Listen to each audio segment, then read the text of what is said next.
Can probiotics help calm inflammatory bowel disease? Inflammatory bowel disease, IBD, which includes Crohn's disease and ulcerative colitis, affects millions of people worldwide. Characterized by chronic inflammation of the gastrointestinal tract, IBD can cause symptoms such as abdominal pain, diarrhea, fatigue, and weight loss. The exact cause of IBD remains unclear, but a growing body of research points to a complex interaction between genetics, the immune system, environmental triggers, and the gut microbiome. In recent years, interest has surged in the potential role of probiotics, beneficial bacteria that can support digestive health, in managing IBD. But can these tiny microbes really help calm the storm of inflammation that defines the disease? Let's explore the science, the promise, and the limitations of using probiotics in the battle against IBD. Understanding the gut microbiome and IBD.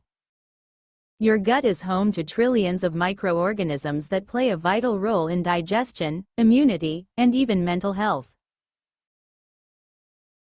In healthy individuals, this microbial community is balanced and diverse. But in people with IBD, researchers have found a disruption in this balance, called dysbiosis.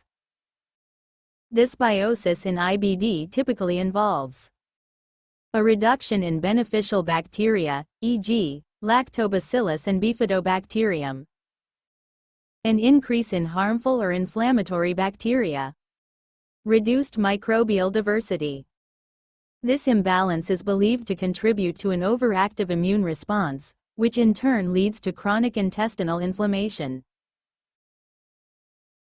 That's where probiotics come in, live microorganisms that, when administered in adequate amounts, may confer health benefits by helping restore a more balanced microbiome.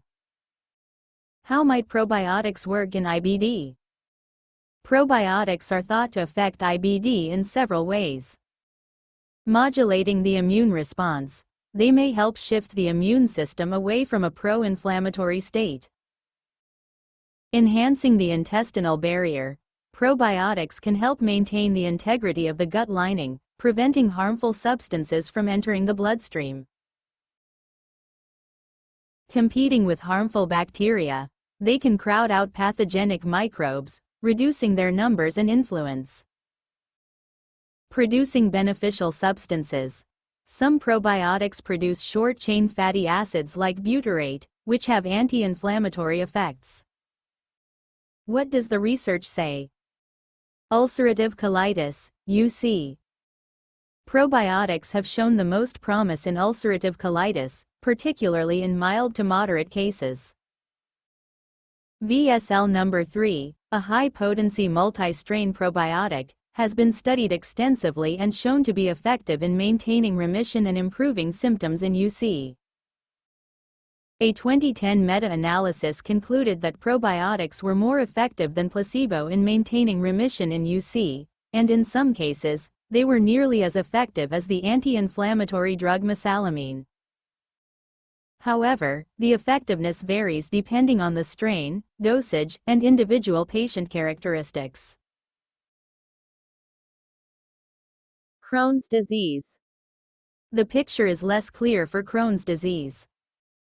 Most studies suggest that probiotics are less effective for Crohn's compared to UC. A 2015 Cochrane review concluded that there was no significant benefit of probiotics for inducing or maintaining remission in Crohn's disease. This may be due to the deeper, more complex inflammation seen in Crohn's, which may not be as responsive to the surface-level microbial changes probiotics offer. Pouchitis.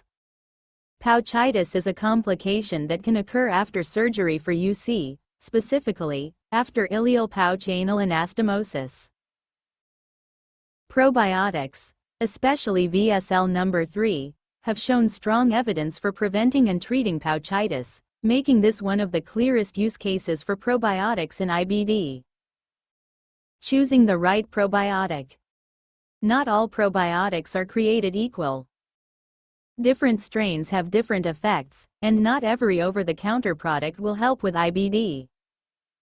Key factors to consider include strain specificity.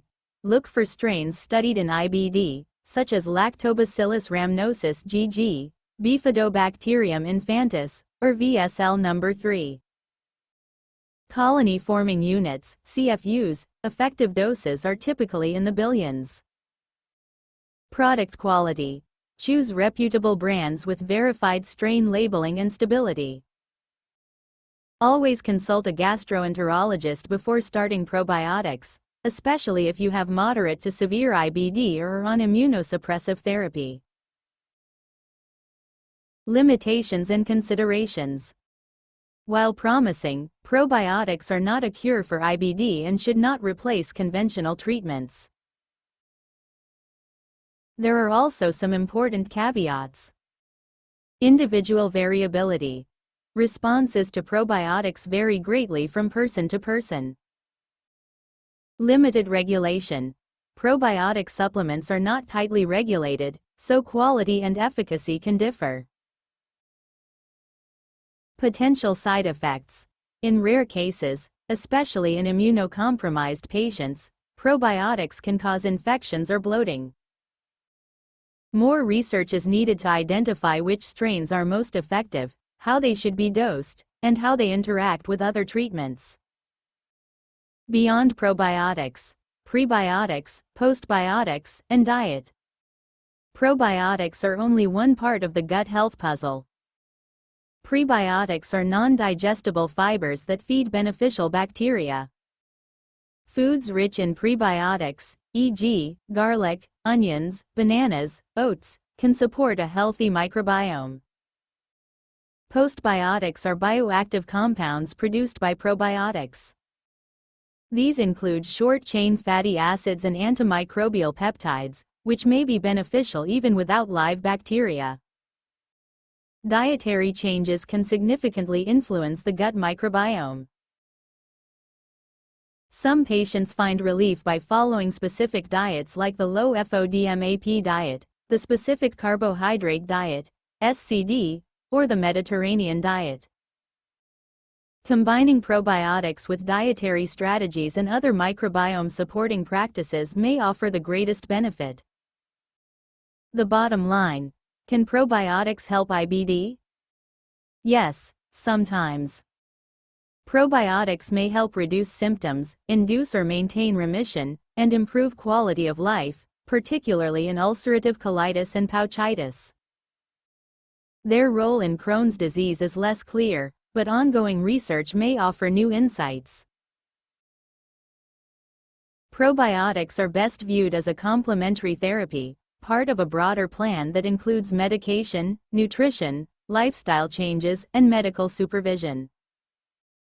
When used thoughtfully and in consultation with your healthcare provider, probiotics can be a useful tool in managing the challenges of IBD.